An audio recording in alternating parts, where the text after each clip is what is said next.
Hi అండి. అందరు ఎలా ఉన్నారు? నేనైతే చాలా బాగున్నాను. మీరు కూడా చాలా చాలా బాగుండాలని మనస్ఫూర్తిగా కోరుకుంటూ ఈరోజైతే గురువారం రోజు వ్లాగ్ అయితే మీతో షేర్ చేసుకుంటున్నానండి. ఇంకా గురువారం అంటేనే నాకు స్పెషల్ కాబట్టి ఇంకా ఆ రోజు నేను చేసుకునే పూజ, నేను చేసిన ప్రసాదాలు అవన్నీ కూడా మీతో షేర్ చేసుకోవాలనుకుంటున్నాను. పైగా కూడా నిన్న శివరాత్రి కదండి, నిన్నంతా ఫాస్టింగ్ ఉన్నాను కదా. ఇంక ఈరోజు అయితే ప్రసాదాలు అవన్నీ కూడా చేశానమాట. ఇంకైతే వాకిలి ముందైతే ఇలా ఒక చిన్న ముగ్గు అయితే పెట్టేసుకున్నానండి. ఇంకా ముగ్గు పెట్టుకొని దాంట్లో ఎల్లో కలర్, రెడ్ కలర్ అయితే కలర్స్ వేసుకున్నా. చాలా బాగుందండి. పద్మ ముగ్గు అయితే వేసుకున్నాను ఈరోజు. ఇంకా ముగ్గు వేసుకున్నాకైతే ఇంకా టీ అయితే పెట్టేసుకున్నా. ఇంకా టీ కూడా మరిగినాకైతే ఇంకా టీ అయితే పోసేసుకున్నా అండి. ఇంకా అయితే ఒక 5 minutes రిలాక్స్ గా అయితే టీ తాగేస్తా అనమాట. ఇంకైతే ఇక ప్రసాదాలు అయితే స్టార్ట్ చేస్తున్నా అండి. ఇంకా స్నానం అంతా చేసి వచ్చినాకైతే ప్రసాదం స్టార్ట్ చేసేస్తున్నాను. ఇక ఈరోజు పొంగలన్నం చేద్దాం అనుకుంటున్నానండి ప్రసాదానికైతే. నిన్నంతా ఫాస్టింగ్ ఉన్నాం కదా, ఏదో ఒకటి ప్రసాదం అయితే చేసి పెట్టాలని చెప్పేసి ఈరోజు పొంగలన్నం అయితే చేస్తున్నాను. ఇంకా ఒక గ్లాస్ బియ్యం తీసుకొని దాంట్లో పాలతో అయితే అన్నం అయితే ఉడికించేసుకుంటున్నానండి. కింద అడుగంటకుండా తిప్పుతూ ఉంటే అడుగంటదనమాట. ఇంకా పాలలోనే ఉడికితే పొంగలన్నం అనేది చాలా బాగుంటుందండి. పాలంతా ఇనికిపోవాలన్నమాట. బెల్లం వేయాలంటే ఇలా రైస్ మొత్తం పాలలోనే ఉడికిపోయినాక, పాలన్నీ ఇనికిపోయినాకైతే అప్పుడు బెల్లం వేసుకోవాలండి. పాలుండగా అయితే బెల్లం అనేది వేయకూడదనమాట, ఎందుకంటే పాలన్నీ విరిగిపోతాయి. ఇంకా పాలంతా ఇనికిపోయినాయి కదా, రైస్ కూడా మంచి కుక్ అయింది కాబట్టి ఇంక ఇందులో బెల్లం అయితే వేసేసుకొని ఆ ఉండలన్నీ కరిగేలాగా అయితే మొత్తం కలుపుకోవాలన్నమాట. బెల్లం అయితే ఇంకా వేడి మీద కరిగిపోతుంది కాబట్టి కరిగిపోతుంది. ఇంత చిన్న చిన్న ఉండలు అయితే ఏం ప్రాబ్లం ఉండదు. నేనైతే ఎంత మెత్తగా నలిపే వేసుకున్నాను. ఇది చూడండి ఎంత చక్కగా కరిగిపోయిందో. ఇంకా అది పక్కకు పెట్టేసుకొని ఇంకా దాంట్లోకి అయితే జీడిపప్పు, బాదం పప్పు అయితే వేయించుకుంటున్నాను. దాంట్లో నెయ్యి అయితే వేసేసుకొని దీంట్లో జీడిపప్పు, బాదం పప్పు అయితే సన్నగా కట్ చేసుకున్నానండి. ఇలా కట్ చేసుకొని అయితే వేయించుకున్నాను. దీంట్లోనే ఒక 4 యాలకులు కూడా దంచేసి వేసుకున్నానండి. యాలకులు నెయ్యిలో వేగుతుంటే మంచి స్మెల్ అయితే వస్తుంది కదా. ఇంక ఇలా దూరగా అయితే వేయించుకొని ఇంకా పొంగలన్నంలో అయితే వేసేసుకున్నానండి. పొంగలన్నం అయితే రెడీ అయిపోయింది. ఈరోజు పొంగలన్నం కూడా చాలా టేస్ట్గా అయితే కుదిరిందండి. ఇంకా ప్రసాదానికి అయితే రెడీ అయిపోయింది కదా. ఇంకా మా ఇంటి ముందు అయితే ఇలా పూల చెట్టు ఉందండి. చెట్టు నిండా పూలైతే చాలా బాగున్నాయి అన్నమాట. ఇంకా సరేలే ఈరోజు అయితే ఈ పూలతో పూజ చేద్దామని చెప్పేసి ఇంకా ఈ పూలైతే కోసుకొచ్చేసుకున్నాను. ఇంకా పూలు తెచ్చేసుకొని ఆ పూలను అయితే అల్లేనండి నేనే.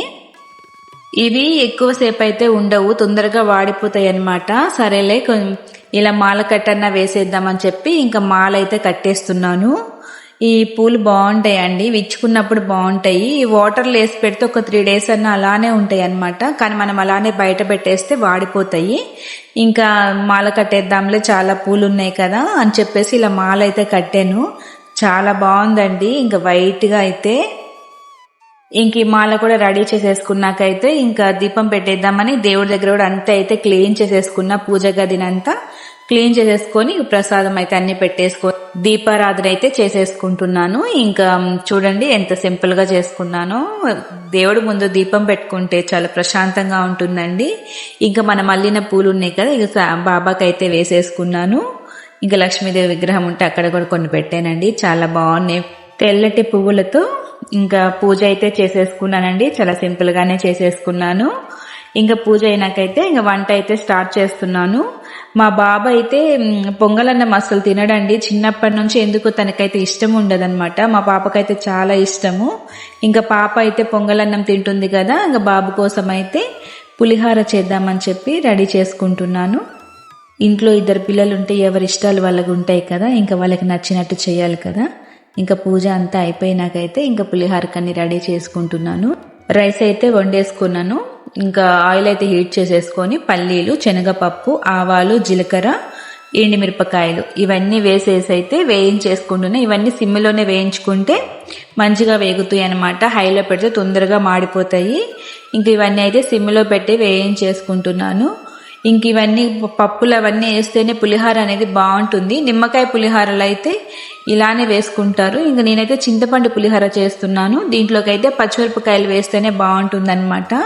ఇంకా చింతపండు గుజ్జు కూడా నానబెట్టుకొని వేసేసుకొని పచ్చిమిరపకాయలు అయితే ఇలా పొడవుగా అయితే కట్ చేసుకున్నాను. దీంట్లోనే కరివేపాకు కూడా వేసేసుకుంటే ఇంకా చింతపండు గుజ్జులోనే ఈ పచ్చిమిరపకాయలు కరివేపాకు అంతా మంచిగా కుక్ అవుతుందన్నమాట.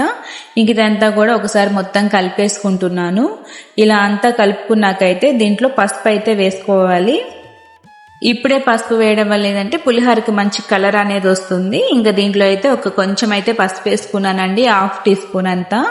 ఇంకా దీంట్లోనే ఉప్పు కూడా వేసేసుకొని చక్కగా ఉడికించేసుకోవాలి. చింతపండు గుజ్జు పల్లీలు అవన్నీ దీంట్లోనే ఉడికిపోతాయి. పులిహోరకి మంచి టేస్ట్ అయితే వచ్చేస్తుంది. ఇంక ఇవన్నీ వేసుకొని అయితే ఇలా గుజ్జంతా దగ్గరికి అయ్యేంత వరకు అయితే ఉడికించేసుకుంటున్నాను. ఇక చూడండి ఎంత మంచిగా ఆయిల్ అయితే ఇలా పైకి వచ్చేసి చింతపండు గుజ్జంతా చక్కగా ఉడికిపోతుంది. ఇంక ఇదంతా చల్లగా అయిందాకైతే పక్కకైతే పెట్టేసుకొని రైస్ కూడా చల్లగా అయిపోయింది కదా, దీన్నైతే ఒక బేషన్లో ఇలాగైతే వేసేసుకున్నాను.